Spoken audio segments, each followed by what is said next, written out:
30 inch જેટલા વરસાદથી રાજકોટ જિલ્લાના ગ્રામ્ય વિસ્તારોમાં નુકસાન થયું છે। મોરબી રોડના બેડી ગામમાં મોટાભાગના ખેતરોમાં પાક બળી ગયો છે, ત્યારે શાકભાજીના ખેતરોમાં પાણી ભરાઈ જવાથી પાકનો સોથ બળી ગયો છે। તુવેર, ફ્લાવર, કોબીજ અને મરચી સહિતના પાકમાં નુકસાની થઈ છે। પાકમાં નુકસાન થતા ધરતીપુત્રો ચિંતામાં મુકાયા છે।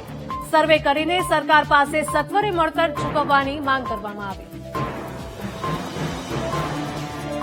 અમારા સંવાદદાતા ભાવેશ લાઈવ જોડાયા છે વધુ વિગતો સાથે। ભાવેશ, જણાવશો કે જે પ્રકારના દ્રશ્યો સામે આવી રહ્યા છે, સમગ્ર વિસ્તારમાં જળ ભરાવની પરિસ્થિતિ થઈ છે। ખાસ કરીને ખેતરોની જો વાત કરવામાં આવે તો ખેતરોમાં પણ જળ ભરાવના કારણે તમામ પાક નિષ્ફળ ગયો છે।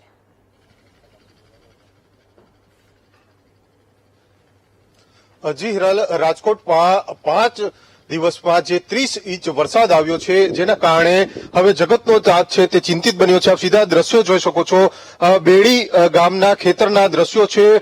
ફ્લાવરનો પાક જે ઉગાડ્યો છે, ઉભા પાકમાં પાણીના કારણે ખૂબ જ નુકસાની થઈ છે। વરસાદી પાણીના કારણે આખો પાક છે તે બળી ગયો છે।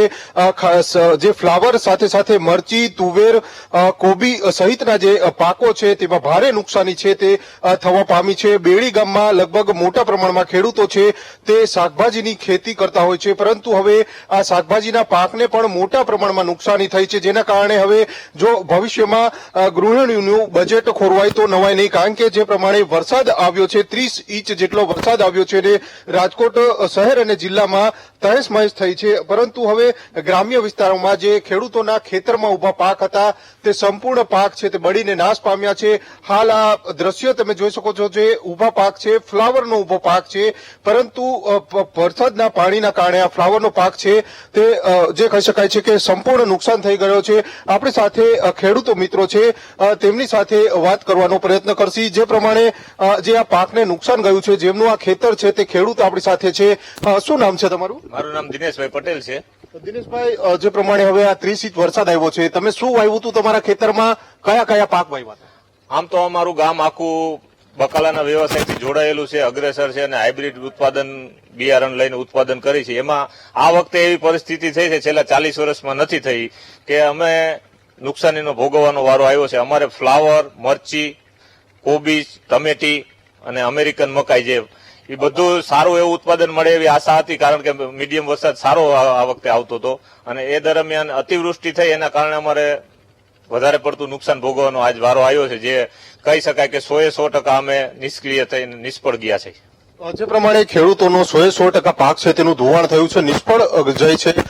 શું નામ છે તમારું? રજનીભાઈ પટેલ। રજનીભાઈ, તમે શું વાવ્યું હતું ને કેટલું નુકસાન છે? આપણે કપાસ, મગફળી અને કોબીજ, મકાઈ, ફુલાવર, તુર બધા પાક નુકસાન। 1 વીઘો જમીન છે એ રહી નથી કે ઉભું રહ્યું એવું લીલો। હવે શું તમારી માંગણી શું છે? કે હવે જલ્દી ને જલ્દી કઈક આપણે સરકાર કઈક અમારા આમું જોવે, કઈક વળતર આપે એવી અમારી માંગણી છે। જે પ્રમાણે હિરલ વાત કરી રહ્યા છે, ખેડૂતો સત્વરે જે પાક નુકસાની છે તેનું સરકાર વળતર આપવામાં આવે તેવી માંગણી કરે છે। શું નામ છે તમારું? મારું નામ રોહિત પરસાણા છે। રોહિતભાઈ, શું કેટલી નુકસાની છે તમારા ખેતરમાં અને શું વાવ્યું હતું? અમે તુવેર વાવી છે, કપાસ વાવ્યો છે, કોબીજ, ફુલાવર અને મગફળીનું વાવેતર કરેલું છે અને 100% નુકસાની છે। કેટલા ખેતરો છે, કેટલી જમીન છે આ ગામમાં, બેડી ગામમાં, અને નુકસાની? ગામમાં હશે લગભગ 4000 વીઘા જમીન છે અને લગભગ 100% નિષ્ફળ ગયું છે, જે તમે જોઈ શકો છો। બેડી ગામમાં મુખ્યત્વે કયા પાકો જે સૌથી વધારે લેવાય? બેડી ગામમાં મુખ્યત્વે શાકભાજીનું વાવેતર થાય છે, ફુલાવર, કોબી, જે અહીંથી રાજકોટ યાર્ડમાં જાય છે અને અમે સુરત, અમદાવાદ, વડોદરા, મોરબી આ સિટીને અમારું શાકભાજી અમે પૂરું પાડી છીએ। એટલે જો અમારું જે આ શાકભાજીનું બધું વાવેતર ફેલ ગયું છે, એટલે આની અસર ગૃહિણીના બજેટમાં પડવાની છે 110%। બીજો કોઈ આવકનો સ્ત્રોત છે ખેતી સિવાય? નહીં, આમ મુખ્યત્વે અમારે ખેતી સિવાય બીજો આવકનો કોઈ સ્ત્રોત નથી અને અમને એટલી એક્સપેક્ટેશન છે કે સરકાર છે ખેડૂત લક્ષી છે અને સરકાર 100% આમાં અમને વળતર આપશે એવી અમને આશા છે। પણ વહેલી તકે અમને વળતર આપે, જેથી કરીને અમે પાછું વાવેતર કરી શકીએ અને પૂરતા પ્રમાણમાં બધી શાકભાજી બધાને પૂરતું અમે આપી શકીએ। કેટલી મહેનત તમે કરતા હોવ છો અને આખો પાક તૈયાર થતો હોય, પરંતુ આ વખતે આખો પાણીમાં ગયો છે? આમ જોવા જાય ને તો ફુલાવર કોબીમાં 4 મહિનાનું વાવેતર હોય છે, જેમાં અમે છે રોપ છે એ અમે બહારથી મગવી છીએ, માટીને એવી રીતના, અને અહીંયા અમે વાવેતર કરી છીએ અને પુષ્કળ પ્રમાણમાં એમાં ખર્ચો થાય છે. પછી અમારું જે બકાલું કમ્પ્લીટ થાય પછી યાર્ડમાં જાય. જે પ્રમાણે બેડી ગામમાં મુખ્યત્વે શાકભાજીનો પાક લેવાય છે અને નુકસાની ગઈ છે. શું નામ છે તમારું? રવજીભાઈ પરસાણા. રવજીભાઈ, તમે શું વાવ્યું હતું ને હવે શું નુકસાની? તુવેર છે, ફુલાવર છે, ડુંગળી છે, કપાસ છે, મગફળી છે, બધું છે. બધું પૂરું કર્યું કપાસ. હવે શું માંગણી શું? માંગણી તો આ ભાઈ કીધું એવી રીતે જ કે હવે આપણે પૂરેપૂરું જો આ વળતર કઈ મળે તો કઈક આમાં નવું વાવેતર થાય, નકર તો આવા સાલ તો ફેલ જ. પહેલી વાર આવું થયું છે? હા, પહેલી વાર હો. મારી ઉંમર 55 વર્ષની છે. 55 વર્ષની અંદર આટલું નુકસાન આપણે પહેલી વાર જોયું.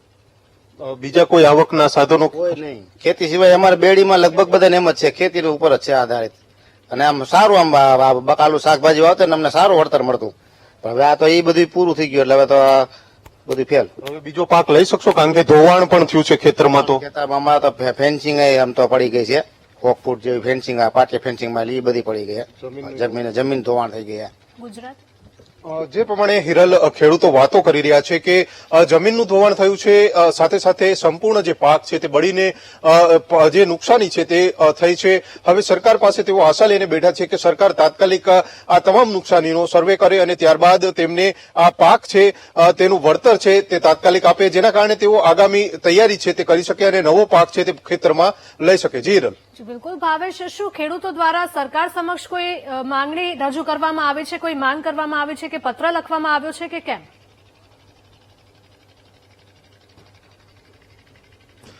જી હિરલ, જે પ્રમાણે રાજકોટ શહેર અને જિલ્લામાં 30 ઇંચ જેટલો વરસાદ આવ્યો છે, એવામાં હાલ તો સર્વે છે તેની કામગીરી છે તે વહીવટી તંત્ર દ્વારા શરૂ કરવામાં આવી છે.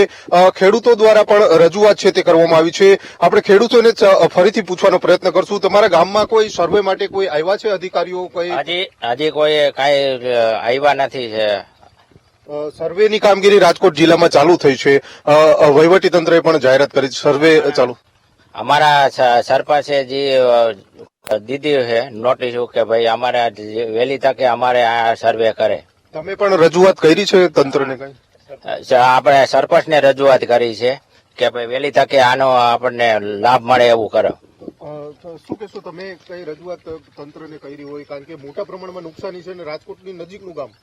અત્યારે તો એમાં એવું છે, તંત્રમાં આમ તો ખેડૂતોને એવું સીધું કે તંત્ર સાથે વાતચીત કોઈ થઈ એવી લાગતું નથી, યોગ્ય પગલા કોઈ લીધા અત્યાર સુધીમાં નથી. પણ હવે હાલ એવું અમે ઈચ્છી છીએ કે અમારા સરપંચ દ્વારા ગામથી શરૂઆત થાય તો એ સરપંચ ઉપલા અધિકારીઓને કોઈને જે પણ આ સર્વેમાં હશે એને કાયદેસરની કાર્યવાહી કરી અને સર્વે કાયદેસર થાય એવું અમારી માંગણીને હવે અમે રજૂઆત પહેલા કરેલી છે અને અત્યારે કરશું. પણ આમાં કાયદેસર એવું છે કે તંત્ર જો આની કાયદેસરની તાકીદી લે તો જ અમને ખેડૂતોને ફાયદો થાય. બાકી તો આમાં હવિયાત વાતું કરે કે સર્વે થાય છે, સર્વે થાય છે, પણ હાલ આ જમીન બોળો વિસ્તાર છે, એ લાખો ખેડૂતોનો વિસ્તાર છે. આમાં 5 જણા સર્વે કરતા હોય તો 5 જણાનું સર્વે કરીએ કે બહુ લાંબુ કરી નહીં. આના માટેનો જો સરકાર તાકીદી રાખે કે ડાયરેક્ટ ખેડૂતનો એક્સપિરિયન્સ લઈને ખેડૂત રજૂઆત કરે એવી અમારી માંગ છે અને એવું અમારું વળતર મળે કે ન મળે એ કઈ સવાલ નથી. પણ જે હાલ અમારે બીજો પાક લેવાની તૈયારી છે એના માટે બિયારણના પૈસા આ તે બધું જરૂરિયાત હોય તો એ અમને સરકાર જે સંસ્થાઓ દ્વારા આપે અથવા તો ગામ સરપંચ છે, ગામ સેવક દ્વારા અમને કઈ તાકીદ કરવામાં આપે ને જેનું અમારે આપવાની હોય અરજી એ અમે આપવા તૈયાર છીએ. પાક વીમાની વાતો હોય છે તો પાક વીમામાં કઈ રીતનું છે? પાક વીમામાં તો હાલ અમે એવું 5 વર્ષથી એવું સાંભળ્યું છે કે પાક વીમો લેતા જ નથી. અમે બધા બેંકોમાંથી આતે લઈ છે, હવે એમ પ્રીમિયમ નથી લેતા. પેલા અમને સારું હતું, જે તે વખતે આવું થતું કે અનેક વખત આવું થયું છે જે અમારા મોટા પાક બળી ગયા છે. પણ ત્યારે સરકાર અમને 90% સુધી વીમો આપેલ છે અને અમે બધા એનો લાભ લીધેલો છે. પણ આ જે સરકારે થેરી બંધ કરી અને જે 2,000 રૂપિયા હપ્તા છે, 2,000 હપ્તામાં બધા ખેડૂતને લાભ મળતો નથી. કારણ કે અમે એક ઘરમાંથી 5 ખેડૂત હોય તો એક ખેડૂતના ખાતે 2 વીઘા જમીન છે, જમીન અમારા બધાના જોઈન્ટ નામ હોય છે, એમાં 2 વીઘાનું જ વળતર આપે અને બીજી અમારી જે 20 વીઘા જગ્યા હોય બધાને પોતપોતાના ભાગે. હવે એ અમને ક્યારેય મળતું નથી અને એમાં જો આપણે નામ જુદા કરાવવા જાય તો એમાં ખર્ચો લાગે. તો 2,000 હાટુથી કોઈ એવા નામ જુદા કરાવવા અમે માંગતા નથી.